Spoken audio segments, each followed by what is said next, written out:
किसी स्कूल में ऑर्गेनाइजेशन में काम करते हैं तो वो अपना फॉर्मेट ही दे देते हैं एग्जामिनेशन का, तो वो पूरा फॉर्मेट मेंटल स्टेटस एग्जामिनेशन से ही निकाला हुआ होगा। अगर जेएनपी वालों को देखेंगे फॉर्मेट तो वो उनका वैसा ही है, मेंटल स्टेटस एग्जामिनेशन जैसा ही मेथड है, पूरा वही फॉर्मेट है, उसी से रिलेट कर रहा है ना। तो इसलिए हमें आना चाहिए। सबका फॉर्मेट जो प्रिंटेड होता है वो थोड़ा बहुत डिफर करता है, बट चीजें यही पूछी जाती है। हाँ, थोड़ा ऊपर नीचे हो गया, that is different thing, but main चीजें यही आती है। ठीक, तो आज का टॉपिक है mental status examination.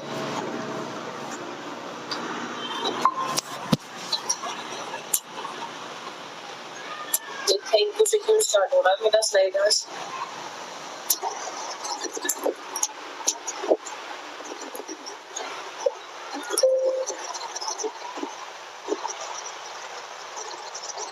Mental status examination. The mental status examination is an evaluation of a client's current overall functioning with emphasis on his or her cognitive and emotional function. उसका ओवरऑल क्लाइंट का कैसे function कर रहा है, उसका cognition, उसके emotions, उसका behaviour, वो कैसे फंक्शन में है, इसीलिए हम उसका मेंटल स्टेटस एग्जामिनेशन करते हैं। The MSE is a structured observational system of the client's behavior, emotions and thoughts. Structured है, observational system है, उसके behavior को, उसके emotions को, उसके thoughts को, उसके perception को, उसके cognition को, उसका insight को, पूरा appearance कैसा है, overall हम अपने client को 360 डिग्री से examine कर रहे हैं, उसको उसके बारे में इंफॉर्मेशन कलेक्ट कर रहे हैं। ये होता है mental status examination. Case history में हम क्लाइंट के उसकी और उसके आसपास की चीजों को भी देख रहे हैं, फैमिली को, सर्कमस्टांसेस को। यहाँ हम क्लाइंट का एग्जामिनेशन कर रहे हैं, हम उसके आसपास के सराउंडिंग्स को यहाँ पे नहीं देख रहे। केस हिस्ट्री में और मेंटल स्टेटस एग्जामिनेशन में ये अंतर है।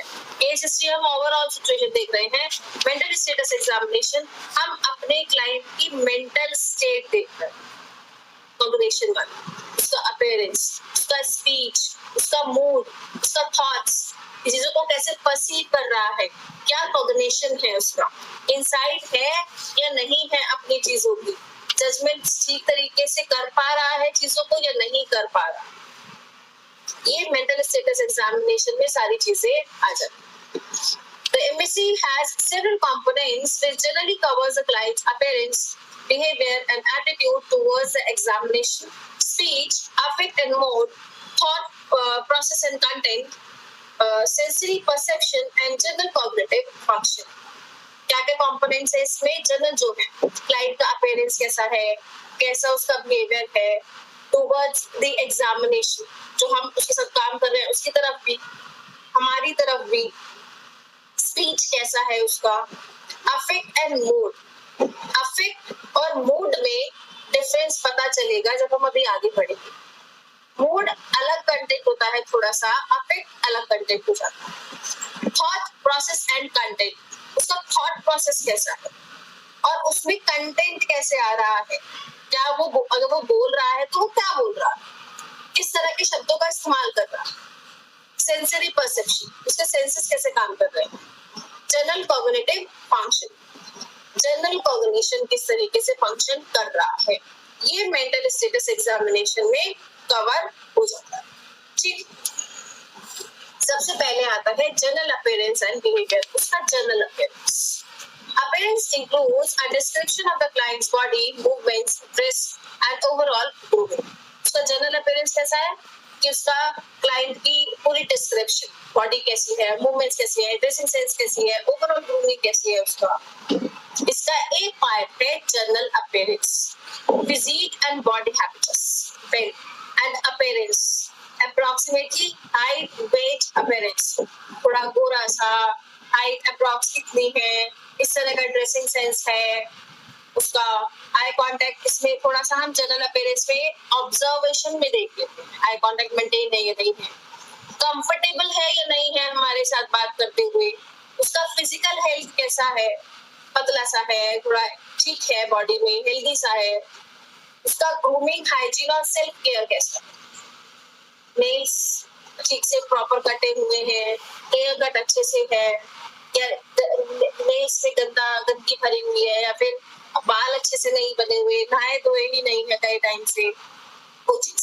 ड्रेसिंग एडिक्वेट और एप्रोप्रिएट, उसका ड्रेसिंग सेंस मैच कर रहा है या नहीं। कुछ जब मेंटल मतलब डिसऑर्डर्स वाले कैंडिडेट्स आते हैं, अगर आप मैनिक पेशेंट को देखोगे ना, वो पूरे सज धज के चश्मा वश्मा लगा के पूरा गॉगल्स वगैरह लेके और ऐसे आएंगे। ये ड्रेसिंग सेंस हम उसमें लिखते हैं कि इस तरह से तैयार हुआ है क्लाइंट, है ना।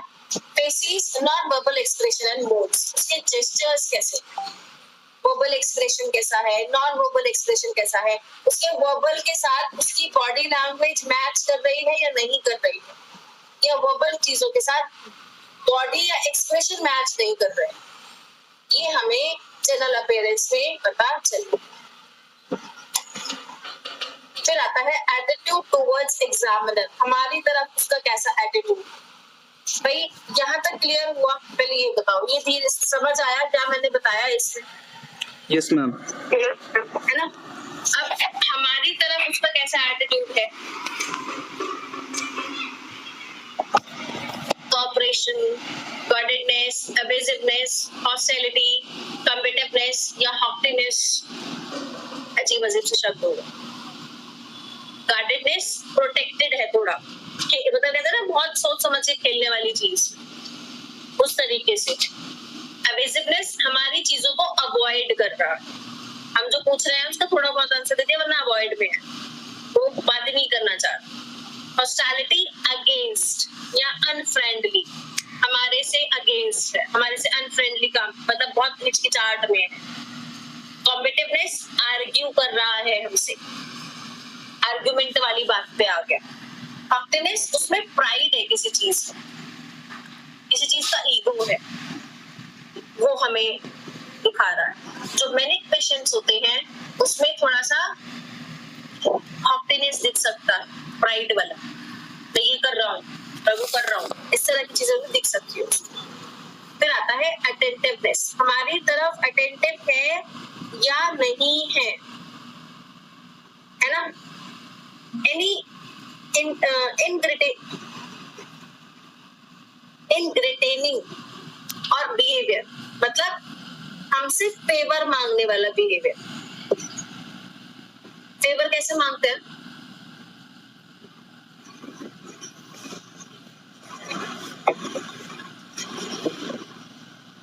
फेवर कैसे मांगते हैं? कोई क्लाइंट काउंसलर से कैसे फेवर्स मांगेगा? वो तो डिपेंड करता है सिचुएशन पे, अगर उसकी सिचुएशन जैसी है, मतलब कभी कभी पैसे भी मांग लेता है कोई कि हाँ मुझे दिक्कत है पैसों की, आप मुझे पैसे दे सकते हैं क्या, या फिर कोई मतलब होता है कि आप मुझसे बात कर लो थोड़ी देर, आप मुझसे रात में बात कर लिया करो, आप मुझसे दिन में बात कर ले, ऐसे करके थोड़ा सा। वो किसी भी तरह के फेवर्स मांग सकता है, वो अपने फायदे के लिए, to gain something.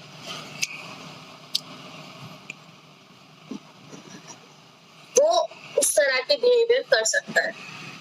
Perplexity is basically confusion वाला मोड है, कंफ्यूज्ड है हमारा क्लाइंट, मुझे समझ नहीं आ रहा कि बात करूं तो कैसे करूं, है ना। फिर आता है कॉम्प्रिहेंशन, कॉम्प्रिहेंशन मतलब अंडरस्टैंडिंग कैसी है हमारे क्लाइंट की, अपने को लेके और अपनी स्ट्रेस को लेके या प्रॉब्लम्स को लेके।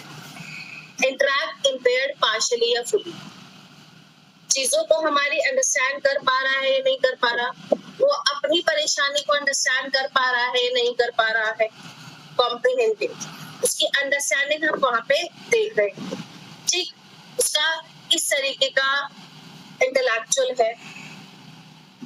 हमारा कहीं क्लाइंट ऐसा तो नहीं है थोड़ा सा जिसे कह देते हैं बहुत सीधा है, इस तरह का तो नहीं है, वो भी हम देखना चाहते हैं।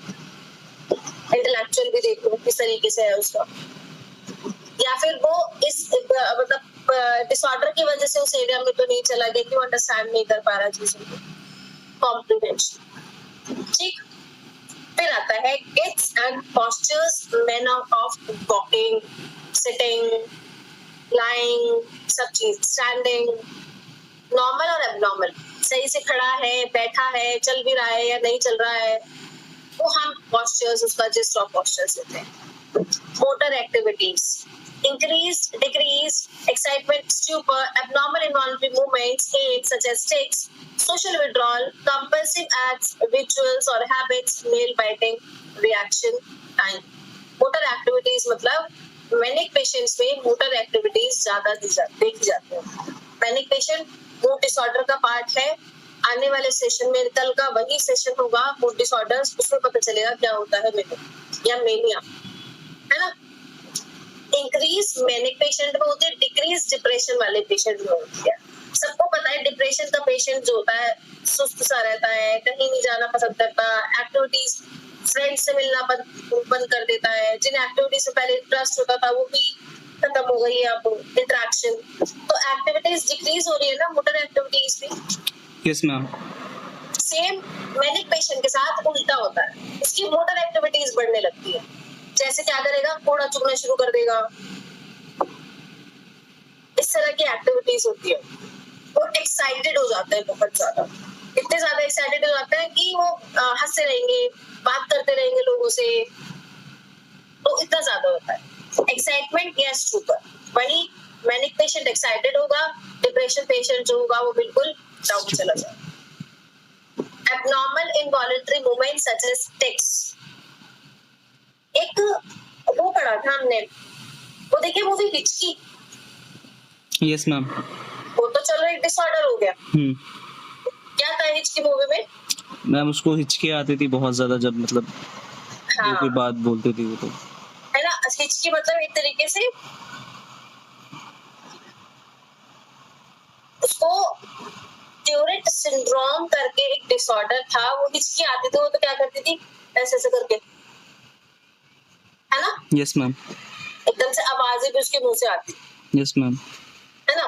तो अब उस वजह से वो दिक्कत उसको जॉब में भी हो रही थी, स्पेशली टीचिंग जॉब में, तो वो टीचिंग करना चाह रही थी. Yes ma'am. यहाँ पे बेसिकली शरीर, बॉडी का हिलना एक तरीके से. किसी को पैर हिलाने की आदत होती है, उसे पता ही नहीं चलता उसका पैर हिल रहा है. अब मेरे अंदर है बहुत ज्यादा, होता है ना. Yes ma'am. तो वो वाले ऐसे कोई मूवमेंट तो नहीं है हमारे क्लाइंट के अंदर. ये देख, सोशल विड्रॉल इज, हम वो सोसाइटी से पहले मिलता जुलता था, but due to some stress या जो भी प्रॉब्लम हुई है उस वजह से उसने सोशल विड्रॉ कर दिया है, लोगों से मिलना जुलना बंद कर दिया, बात नहीं कर रहा. कंपल्सिव एक्ट, रिचुअल्स और हैबिट्स, नेल बाइटिंग, जो कंटिन्यूस वो इंसान कर रहा है. कंपल्सिव मतलब बार बार करना, है ना. नेल बाइटिंग हो गया. किसी को आदत होती है, छोटे बच्चों में देखो उंगलियां पीने की आदत होती है छोटे बच्चों को. Yes ma'am. अंगूठा पीने की आदत है. Yes ma'am. बड़े तक कंटिन्यू भी कर देते हैं मैम ऐसे. अगर वो नहीं छूटा वो बड़े तक कंटिन्यू हो रहा है. हाँ जी मैम, 10-12 साल तक करते हैं काम. यस. रिएक्शन टाइम, अगर हम, वो हमारा क्लाइंट जो है वो कितने देर में चीजों को रिएक्ट करता है. डिप्रेशन वाले पेशेंट को कहोगे ना यहाँ से उठ के वहां बैठ जाओ, अगर वो सीवियर में जा रहा होगा, धीरे धीरे धीरे धीरे धीरे धीरे धीरे करेगा काम. That is reaction time. ये हमें हमारे क्लाइंट की मोटर एक्टिविटीज के बारे में पता चला. क्लियर हुआ? Yes ma'am. Yes ma'am. Next is social manners and non-verbal behaviors. Increase, decrease or inappropriate behavior, eye contact, gaze, staring, hesitate or eye contact. Social manner, उसे इतना अभी वो अपने में है कि वो सही तरीके से बात कर रहा है सोशलाइज वे में. ऐसा तो नहीं है लड़ रहा है या जवाब ही नहीं दे रहा है, बिल्कुल म्यूटिज्म वाले इसमें है. सोशल मैनर बेसिकली देखना. दूसरा नॉन वर्बल बिहेवियर, ऐसा तो नहीं घूर रहा है, ऐसे बैठ गया तो ऐसे ही बैठ गया, या बात ही नहीं कर रहा, बिल्कुल भी हेजिटेट है, आई कांटेक्ट मेंटेन नहीं हो रहा. वो हमें देखना है क्लाइंट के साथ. फिर आता है, हम देखते हैं rapport. Whether a working and empathic relationship can be established with the patient should be mentioned. अब पेशेंट इसलिए है क्योंकि उसमें होता है मैक्सिमम क्लिनिकल साइकोलॉजिस्ट या डिसऑर्डर वाले पेशेंट्स के साथ ही हम मेंटल स्टेटस एग्जामिनेशन करते हैं. अब जब हम पेशेंट के साथ इतना देख चुके हैं, हमें इतना आइडिया हो जाता है कि क्लाइंट के साथ एम्पैथिक रिलेशनशिप या रैपो बिल्ड हो सकती है या नहीं हो सकती है। हो सकती है का मतलब है हमारे क्लाइंट का डिसऑर्डर अभी सिवियरिटी वाले लेवल पे तो नहीं पहुंचा है जिससे हमारा और क्लाइंट का रिश्ता ना बन पाए। सिजोफ्रेनिक पेशेंट सिवियरिटी हो जाए तो रैपो बिल्ड हो पाएगी उससे? No ma'am. इसीलिए हम देखते हैं जब रैपो बिल्ड ही नहीं हो पा रही तो आगे बढ़े के हम क्या करेंगे अभी, क्योंकि वो आंसर तो सही तरीके से देगा ही नहीं, है ना? Yes ma'am. है ना? इसलिए हम अब आगे बढ़ रहे हैं कि रैपो बिल्ड हो रही है हमारे क्लाइंट के साथ। इसमें next is speech. Speech includes a description of the client's rate and volume of speech as well as ability to articulate. जो मेरा क्लाइंट बोल रहा है वो कैसे बोल रहा है। Rate and quality of speech. Whether the speech is present or absent mutism. बोल भी रहा है या नहीं? हाँ बोल रहा है। बोल रहा है तो वो spontaneous है, productive increase है, decrease है, appropriate है, किस तरीके से है वो भी मेंशन करना है। रेट इज रैपिड और स्लो, कितनी जल्दी या कितनी धीरे, कितना प्रेशर लगा के या सही सही नॉर्मल है, कोई दिक्कत नहीं, मेंशन करना है। Volume and tone of speech, increase decrease is it's appropriateness, high low और नॉर्मल पिच। मैंने एक पेशेंट बहुत हाई बोलते हैं, डिप्रेशन नहीं, कुछ नहीं, कोई परेशानी, बस दिमाग सा। ये डिसऑर्डर्स के डिफरेंस की वजह से है। क्लियर हुआ? Yes ma'am. डिसऑर्डर है उसका सिम्टम उस तरीके से नजर आएगा। आपको डिप्रेशन पेशेंट के साथ बात पूछने भी एक क्वेश्चन ही 4-4 बार पूछना पड़ेगा, वो आंसर भी तब देगा, है ना?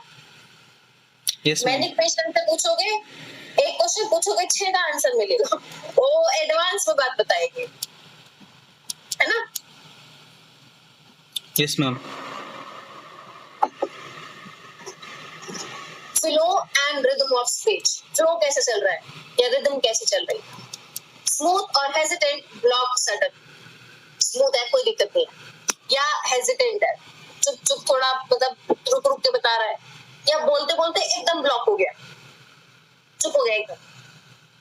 हमें जब वो बोलते बोलते चुप हो गया हमें पता चल रहा है उस वाली बात में कुछ ना कुछ तो है, पर शायद वो डिसऑर्डर की वजह से भी चुप हुआ, है ना? Yes ma'am. वो मेंशन करना है। फिर आता है फ्लाइट ऑफ आइडियाज। क्या होता है फ्लाइट ऑफ आइडियाज, पता है किसी को? मैंने बताया कभी नहीं बताया अभी तक? नहीं ma'am. Flight of ideas is basically पहली बात खत्म नहीं करी, दूसरी बात पहुंच गए, दूसरी बात खत्म नहीं करी, तीसरी बात पहुंच गए, तीसरी बात खत्म नहीं करी, चौथी बात पहुंच गए। जंप करते रहना। अब जंप करते रहना मतलब क्या समझ आया? मतलब एक साथ बहुत सारे थॉट्स आ रहे हैं दिमाग में और मतलब वो बार बार स्किप करे जा रहा है उसको, एक बात पूरी नहीं हो पाती, वो एकदम से दूसरा थॉट आ जाता है, फिर वो दूसरी लाइन पे पहुंच जाता है कि मेरे साथ ये नहीं, ऐसे नहीं, इसको छोड़ के ऐसे भी होता है कभी कभी, फिर ऐसा होने लगता है। मतलब एक बात को अपना पूरा एक्सप्लेन नहीं कर रहा, वो थॉट्स चेंज करे जा रहा है। यस, थॉट्स को चेंज करना कि एक बात से खत्म दूसरी बात, दूसरी बात से खत्म तीसरी बात, यानी तो थॉट्स का रेस चल रहा है उसके दिमाग में, पहली चीज। दूसरी चीज उसकी जो स्पीच होगी ना वो क्या होगी? बहुत जल्दी बोलेगा। यस, जल्दी जल्दी बोलेगा और उसकी स्पीच का कोई मतलब नहीं निकलेगा, या निकल सकता है? No ma'am. नहीं मैम, जब बातें आधी आधी होंगी तो फिर वो मतलब पूरा एक सिनेरियो क्रिएट ही नहीं कर पाएगा, तो वो इररिलेवेंट हो जाएगी चीज। वो सिनेरियो क्रिएट नहीं कर पाएगा। और दूसरा, हमें क्या समझ आएगा कुछ? हम उसकी शक्ल देखते रह जाएंगे, क्या बोल रहे हैं। Yes ma'am. Yes ma'am. Flight of ideas, ये फ्लाइट ऑफ आइडियाज दिखते हैं मैक्सिमम साइकोसिस वाले पेशेंट्स में, जहां साइकोसिस डेवलप हो जाता है। क्लियर हुआ? Yes ma'am. Yes ma'am. फिर आता है स्टटरिंग, स्टमरिंग और क्लटरिंग। क्या होता है? अकलाना, कुतलाना, अकलाना, कुतलाना, क्लस्टरिंग का नहीं पता मुझे।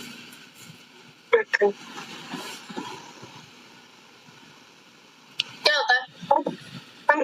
क्लटरिंग का नहीं पता, मैम बाकी क्लटरिंग का नहीं पता, बस वो स्टटरिंग तो अपना वही है कि मतलब हाँ रुक रुक के बोलना, और स्टैमरिंग हाँ मतलब वही तुतलाना, हकलाना। हाँ, क्लटरिंग मतलब जो स्पीच है वो अरेंज्ड नहीं है सही तरीके से, सही शब्दों का इस्तेमाल नहीं कर पाते, डिसऑर्गेनाइज्ड, ओके मैम।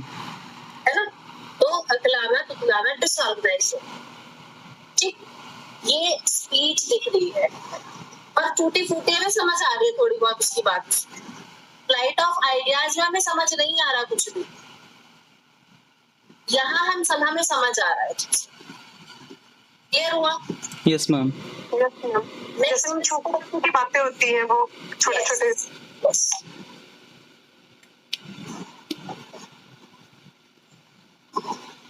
या शब्द खा जाना, बच्चे खा जाते हैं ना शब्द yes ma'am.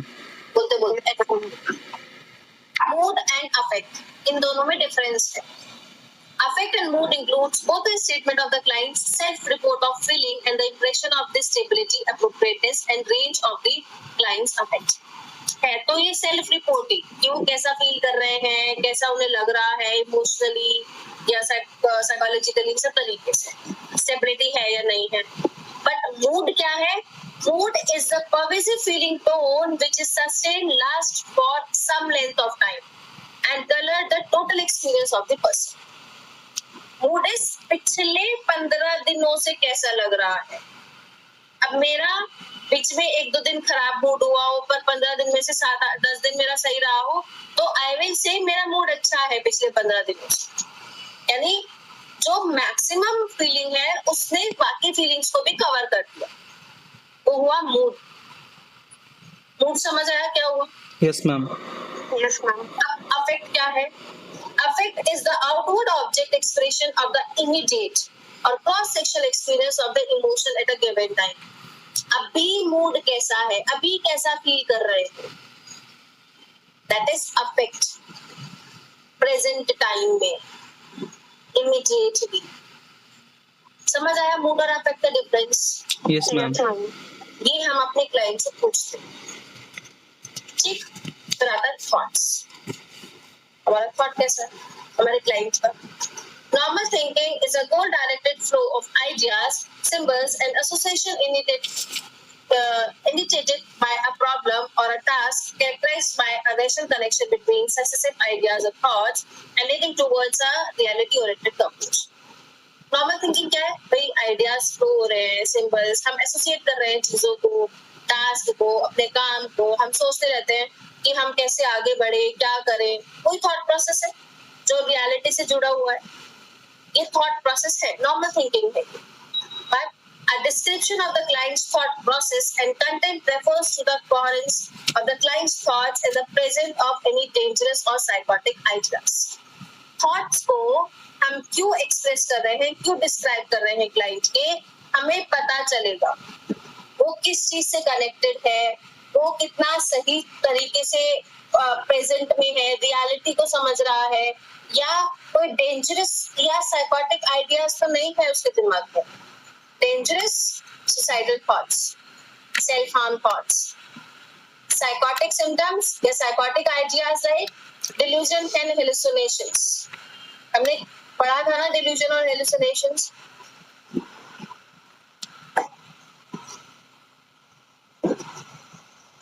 Yes ma'am. Yes, ऐसे कोई आइडियाज तो नहीं है मेरे पास, वो हम देखेंगे। अब ये आ गया, इसमें भी ए बी सी है। मैम हेलुसिनेशन एक बार बताना। Hallucinations are एक तरीके से जो हमारे हम वो स्टिमुलाई परसीव कर रहे हैं जो है ही नहीं। visual hallucination, auditory hallucination and command hallucination. Illusion भी तो मैम वही होता है, हाँ इल्यूजन भी तो वही होता है। नहीं, illusion is stimuli है पर हम उसको गलत परसीव कर रहे हैं। अच्छा ठीक है मैम। रस्सी को सांप समझ लिया, illusion है। illusion is कुछ है ही नहीं पर फिर भी दिख रहा है, कोई बात ही नहीं कर रहा मेरे पास है पर फिर भी मेरे को आवाजें आ रही है मेरे कानों में। देखो विजुअल हेलुसिनेशन क्या होगा, विजुअल हेलुसिनेशन इज मैं बोलने लगूं लैपटॉप पे और मेरे बीच में पर्दा है, कुछ नहीं है ना, यस मैम। तो वो विजुअल हेलुसिनेशन हुआ, मैं मुझे जो चीज नहीं है वो दिख रही है। ऑडिटरी हेलुसिनेशन क्या होगा, कोई एक जना मेरे कान में बोल रहा है, मुझे आवाजें आ रही है पर एक्चुअल में तो नहीं बोल रहा ना कोई। Yes ma'am. या दो जने आपस में बात कर रहे हैं या 3-4 जनों की आवाज आ रही, ग्रुप में कोई बात कर रहा है, दैट इज ऑडिटरी हेलुसिनेशन। फिर आता है कमांड हेलुसिनेशन, ये बहुत खतरनाक होता है। वो जो आवाजें हैं उन्होंने कमांड कर दिया, जाओ छत पे जाओ, कूद जाओ, कूद गए, खत्म। ऑडिटरी हेलुसिनेशंस, क्लियर हुआ डिफरेंस इल्यूजन और हेलुसिनेशन? Yes ma'am. मैम ऐसा केस भी आया था काफी सालों पहले, जिसको मतलब वो कहते थे मुझे तो कमांड दी गई है, मैं तो वही फॉलो कर रही हूँ, इसलिए मैंने छत से नीचे फेंक दिया उसे। हाँ, ये एक्चुअली में होता है। Once when I was with sir doctor Samit Jain sir, तो वहाँ पे सर ने बताया था, एक केस आया था उनके पास में कि भाई उनके पेरेंट्स को बहुत बोला कि भाई इसको एडमिट कर दो, सिवियरिटी में जा रहा है, एडमिट कर दो, सिवियरिटी में जा रहा है, हार्म कर देगा किसी को ही। तो सच में हार्म कर दिया था, 2-3 डेज बाद किसी को उसने पकड़ दिया था चाय रखी होगी मेरी, और उसको हार्म करने की कोशिश बहुत की। ऐसे सर के एक्सपीरियंस हम सुनते थे ना, तो सर बताते थे कि किसी ने सर का ही गला पकड़ लिया था, एक ने जो एडमिट था हॉस्पिटल में, कि तूने मेरे पापा को मारा है, तूने मेरे पापा को मारा है। पेशेंट ने डॉक्टर का ही गला पकड़ लिया था, सोचो। डॉक्टर का गला तो आजकल कोई भी पकड़ लेता है। I have seen so many बैठे पेशेंट्स को, जैसे सर के पास बैठे हैं, थोड़ा सा वो पैर तो मार के चले गए थे उनके हमारे सामने। मैम वो ये मतलब उसका थॉट प्रोसेस वो बन जाता है ना उसको। वो सर, मैंने यही एक बार वैसे ही, जैसे हम नॉर्मली सोचते थे कि पता नहीं सर कुछ बोलते भी नहीं है इतना, मतलब तो वही चीज है कि वो ऑलरेडी इतना सफर कर रहे हैं, हम और बोल दे उनको। हम ऐसे स्पेशल बच्चों के साथ भी है, मतलब जब हम ट्रेनिंग कर रहे थे तो हमारी बैचमेट्स में लड़कियों का किसी का सर फाड़ा है, किसी के ऊपर डेस्क फेंक दी, किसी को पेज फेंक के मार दिया, मतलब ऐसे होता रहता था क्योंकि वहाँ पे सीवियर केसेस के साथ काम करवाया था, तो ऑटिज्म के सीवियर केस हो गया, और मतलब ऐसे केसेस के साथ जब काम किया ना तो बहुत केसेस हुए हमारे मतलब इंस्टीट्यूट में भी। वो ऑलरेडी सफर कर रहे हैं, वो ऑलरेडी हम तो चलो कितनी देर के उस सिचुएशन में, कुछ टाइम के लिए जी, वो तो बेचारे सारी जिंदगी उसी को सफर करेंगे। और जो बच्चे हैं जो इस ऑटिज्म वाले हो गए, जो स्पेशल एजुकेटर के एरिया वाले हो गए, या जो बीमारी है ये साइकोलॉजिकल डिसऑर्डर है मैम, वो ज्यादा सीवियर है, मतलब वो ज्यादा खतरनाक है और किसी भी नहीं है उनको ओवरकम करना बहुत जल्दी से। वो तो ऑलरेडी सफर कर ही रहा है इंसान। Yes ma'am. Stream and form of thoughts. The stream of thoughts overlap with examination of speech. Productivity, flight of ideas, prolixity, poverty of content of speech and thought blocking should be mentioned here. किससे connect किया है इन्होंने इसको? Ma'am speech से। Speech से क्यों किया? क्योंकि मैम जो थॉट्स है वही वो बोल रहा है, मतलब जो उसको दिमाग में आ रहा है वही वो बोलेगा। जो वो सोच रहा है वही तो वो बोलेगा ना। Yes ma'am. जब मेरे कोई थॉट ही मेरे दिमाग में नहीं आ रहा तो मैं बोलूंगी क्या? कुछ भी नहीं। मैम इसीलिए बोला जाता है कि ऑटिज्म के बच्चों की स्पीच नहीं होती, क्योंकि उनका थॉट प्रोसेस काम नहीं करता, तो वो जो थॉट्स ही नहीं आ रहे तो वो बोलते नहीं फिर। कैसा प्रोडक्टिविटी है, फ्लाइट ऑफ आइडियाज तो नहीं है, कंफ्यूजन तो नहीं है, poverty of content of speech, शब्द बीच में से खा गए, एक दो शब्द बोल रहे हैं, थॉट ब्लॉक हो गया, एकदम बोलते बोलते चुप हो गए सडनली, तो वो चीजें यहाँ पे मेंशन करनी क्लियर हुआ? Yes ma'am. Any preoccupations, obsession, content of phobias or delusions. हमारे क्लाइंट के थॉट्स में ये तो नहीं है कुछ चीज बिल्कुल जगह बना कर भी बैठ गया उसी को ही लेके चल रहे हैं, ये ऐसे है तो ऐसे ही।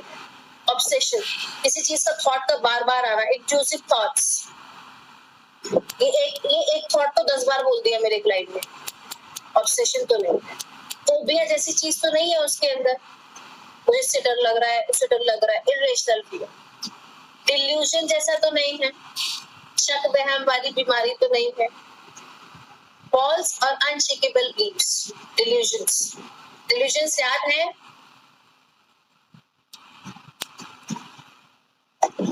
मैम वही हमारा मतलब जो बिलीव्स होते हैं मतलब जैसे आप सिस्टम बन जाता है पर हाँ। एक्चुअली में वो सच नहीं वो होता। सच नहीं होता।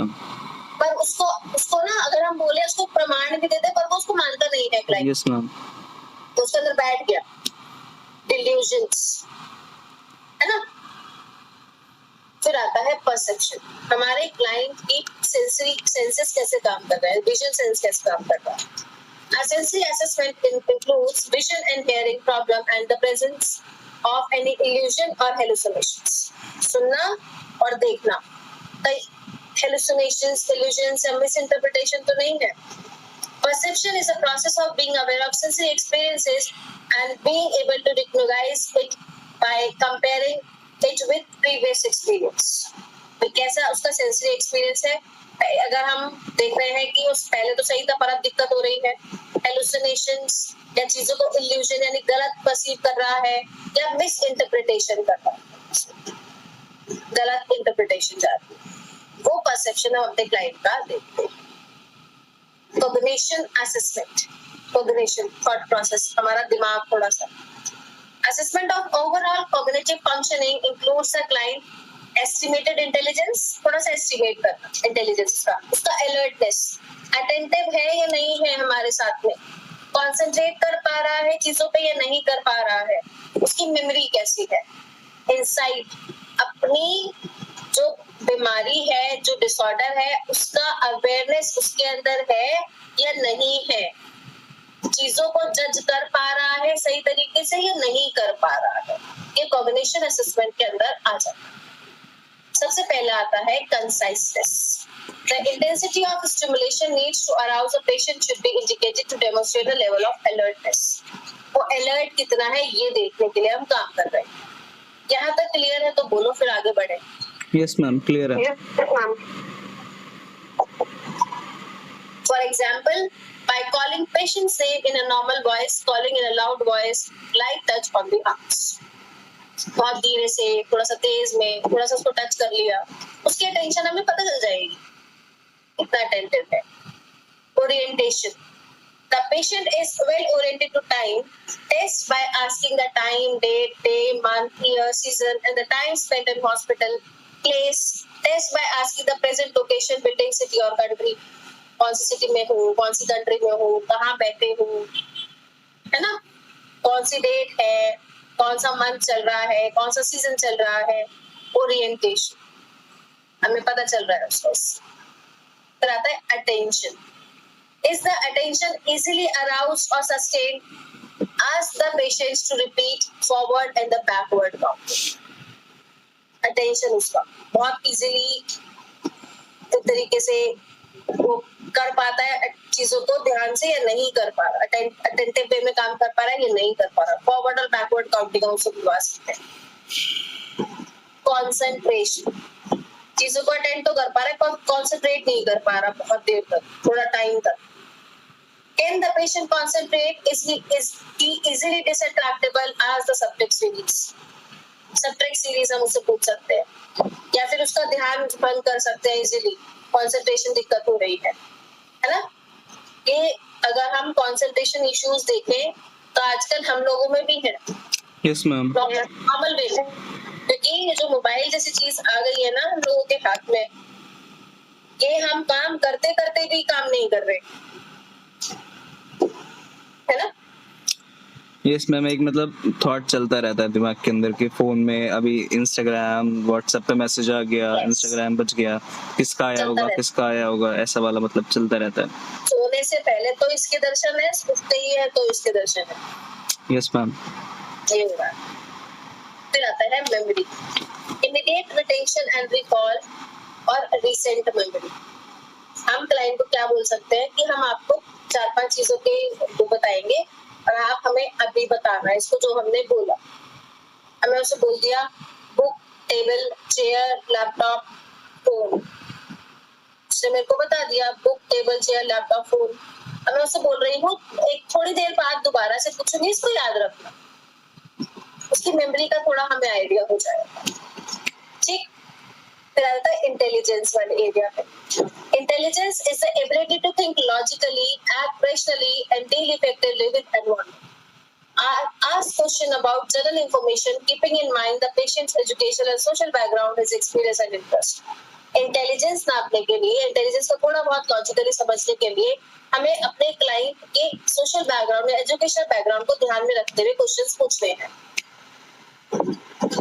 ताकि अगर मेरे से, मैं साइकोलॉजी से हूँ, कोई मेरे से फिजिक्स या केमिस्ट्री का क्वेश्चन पूछ ले 12th क्लास का, तो मेरा इंटेलिजेंस क्या निकलेगा उसमें? हम 0 है ना, क्योंकि मैंने वो नहीं पढ़ा 11th-12th का। Yes, तो ma'am. इसीलिए सोशल और एजुकेशनल बैकग्राउंड थोड़ा ध्यान में रख के काम करना है। हम जनरल क्वेश्चंस पूछ सकते हैं, तो एक दो क्वेश्चन यहाँ से पूछ के प्रधानमंत्री कौन है ऐसे, मतलब, और उसके एरिया से पूछ के थोड़े से क्वेश्चंस, उसके बाद हम दोबारा आ जाते हैं कि चलो अब हमें वो बता दो जो हमने 4-5 चीजें जो आपसे बोली थी, book, table, chair, laptop, phone. तो मेमोरी ठीक है, मतलब अच्छी, मतलब हमें समझ आ गया, थोड़ा सा एक एवरेज थोड़ा सा हमें मिल गया। क्लियर हुआ? हमने Yes, क्यों ma'am. उससे बात पूछा थोड़ा? Yes ma'am. Yes. Next is abstract thinking.